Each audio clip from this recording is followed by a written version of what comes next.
Hi, I'm Gazz Boyd and welcome to the Belfast Music Academy online video lesson. In this lesson I'm going to be talking to you about the Snow Patrol song Chasing Cars. Now this song is perfect for beginners because it introduces the player to a variety of techniques such as individual string picking, chord changes and strumming patterns. So there's quite a lot going on, but it is perfect just to kind of get used to the feel of the guitar. So the first thing we're going to look at is our verse and our introduction, which sounds a little bit like this.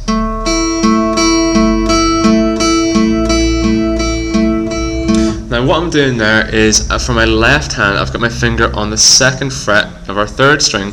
So I'm counting that as the high E string is string number 1.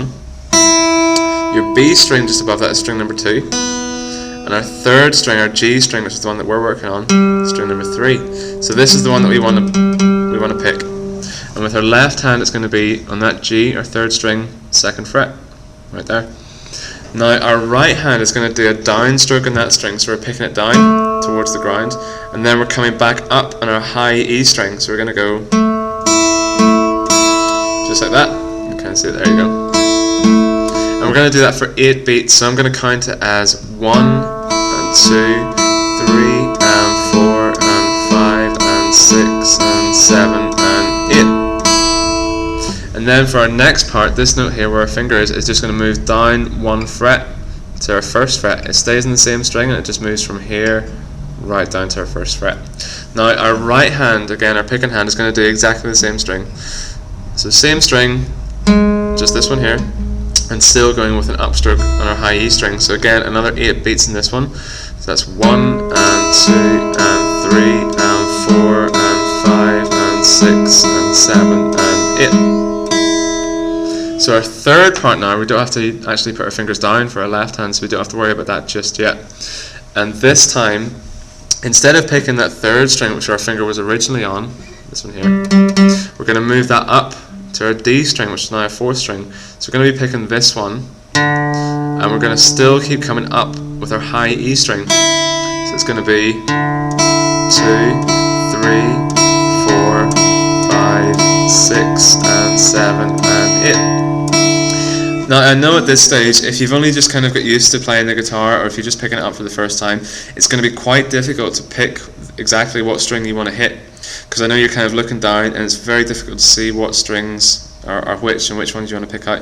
But it's one of those things that the more you practice it, the more your accuracy just kind of gets better and better. So don't worry too much if you're kind of struggling at the minute. The more you kind of do it, the more you'll get used to it and it will come.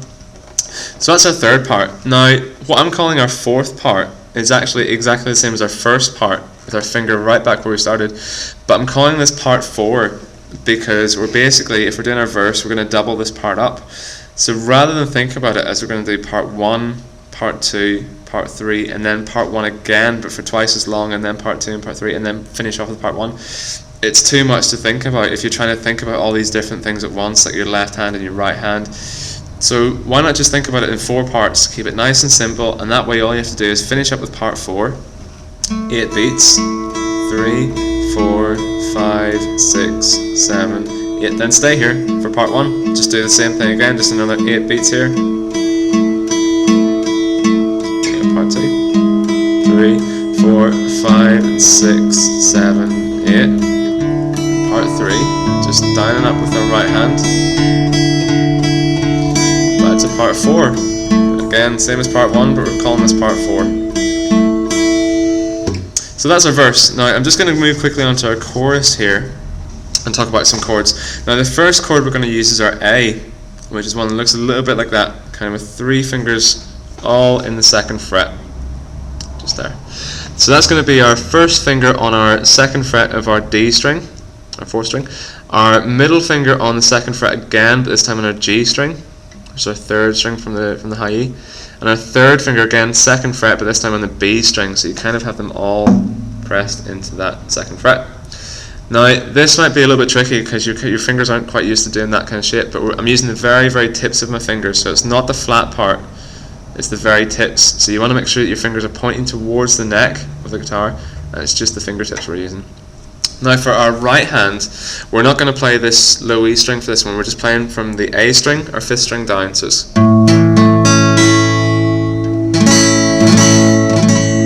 there we go. Now with our strumming pattern, it's just going to be all downstrokes, but it's going to be another 8 beats, and I'm counting it as 1 and 2 and 3 and 4 and 5 and 6 and 7 and 8. Then we're moving on to our next chord, which is our E.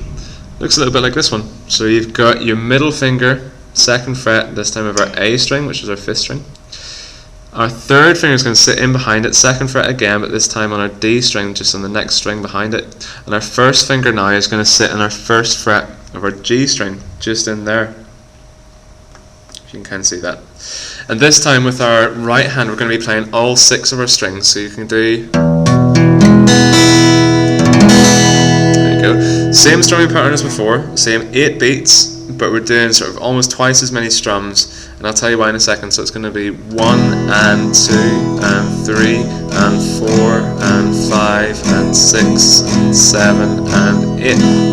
And the reason I'm thinking about it that way is rather than thinking about it as 16 strums, where can you imagine counting from your A 1, 2, 3, 4, 5, 6, 7, 8, 9, 10, 11, 12, 13, 14, 15, 16. It's a lot to think about, it's a lot to go through your head, and you're thinking about changing chords as well. So why not just think about it as 1 and 2 and 3 and 4, and that way you're not counting to quite as high a number, plus you've got plenty of time to change between your chords, and your hands and your brain can focus more on your fingers rather than sort of numbers and stuff going through your head. So your 3rd chord is going to be your D, which is kind of this little sort of triangle shaped one. Now how I'm doing that is my 1st finger's on our G string 2nd fret, kind of back where very first place that we started from on our verse. Our middle finger is going to go to our high E string, so we're skipping out our B string here, we're just going to go up to our high E string, 2nd fret, and our 3rd finger is going to sit just in between the two on our B string, so it kind of looks a little bit like that. 1st finger, 2nd finger, both in there, and your 3rd finger's on the next fret. Now this time with our right hand, we're going to leave out these 2 strings, the high E and our A, and we're just going to play from our D, which is our 4th string, down. Just 4 strings, and again another 8 strums. So it's 1 and 2 and 3 and 4 and 5 and 6 and 7 and 8. And then we're going to finish up with our A again. Now I'm calling this part 4. Again, your A is going to be your 4th chord, even though we're finishing off with it and starting it again. It's one of those things, the same as your verse, rather than think about it as part 1, 2, 3, and then doing part 1 again for twice as long, and then doing part 2 and part 3, and then back to part 1. It's too much. So we're just thinking about 4 different parts, and that way we can just keep going around these 4 parts without getting confused about where we are. So how that's going to sound is 1 and 2 and 3 with our A, 4, 5, 6, 7, 8, and your E, 2, 3, 4, 5, 6, 7, 8, 2, that's our D, 4, 5, 6, 7, 8. Back to our A, just all down strums there. And when you're doing that, it's quite important to be nice and relaxed with your wrist, because you don't want to do too much of a strum coming right down from your arm, because what will happen is your muscles might get quite tense and quite sore. So keep it nice and relaxed, just all with the wrist action. And that's basically it, because we've got our verse now and we've got our chorus, and the whole song just switches between verse and chorus and verse and chorus. And each time we do a chorus, we end up kind of doubling the amount of times that we do those chords. So the first chorus we're just doing it once, our A, E, D, and A again. The second time we're doing a double chorus, so we go around those chords twice, and on the 3rd chorus we actually double that again and do it 4 times, and then we finish with a verse at the end. So that's all the parts that you need for a song, and I hope that helped, and hope to see you again soon, so good luck with that one.